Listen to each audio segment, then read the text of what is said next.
जिंदगी जो कभी किताब कोरी सी थी, दस्तक तूने जो दी तो मानो एक कहानी शुरू होने को थी। हर दिन तुझे तलाशने का किस्सा, और दुआ में बस इतना मांगो कि बन जाऊं तेरे जिंदगी का छोटा सा हिस्सा। पन्ने दर पन्ने मेरी कलम कागज से यही बयां कर रही होती थी, आधी तेरी और मेरी आधी। ये एक परफेक्ट सी लव स्टोरी थी। तेरे जिक्र के बिना अब मेरी बातें अधूरी थी, और दिन बीत जाए अगर देखे बिना तुझे तो लाजमी था, फिक्र तो होती थी। हर दिन का मानो यही किस्सा था, क्योंकि अब तेरा किरदार इस कहानी का अटूट हिस्सा था। कहानी के अगले हिस्से में मेरी कलम और कोरे कागज के बीच यही बातें हो रही होती थी,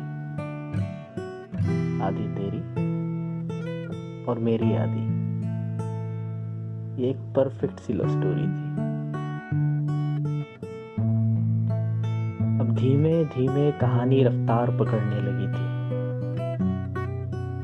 अब यूं ही अजनबी की तरह नहीं गुजर जाया करते थे।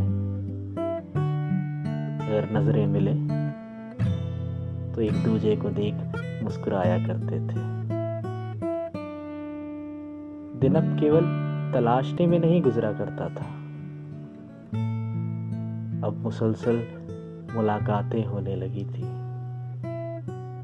सिलसिला कुछ यूं आगे बढ़ गया था कि अब बेशुमार बातें होने लगी थी।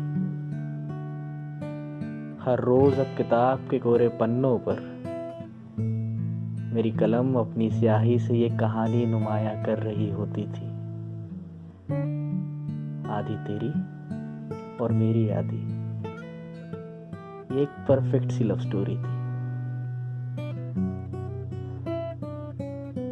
पर पता है, ख्वाब हकीकत ना हो और ख्वाब ही रह जाए तो एक खलिश रह जाती है। ख्वाहिशें पूरी ना हो और ख्वाहिश ही रह जाए तो तकलीफ दे जाती है। क्या पता था नसीब में इस कहानी के ऐसी अनहोनी होनी थी। क्या पता था कहानी इस मोड़ पर ही खत्म होनी थी। क्या पता था चंद किस्सों के बाद किताब दरअसल कोरी ही रहनी थी। खैर, तो इस कहानी का हिस्सा ना तो ना सही, आधी तेरी नहीं, ये कहानी आधी मेरी ही सही। एक परफेक्ट सी लव स्टोरी थी।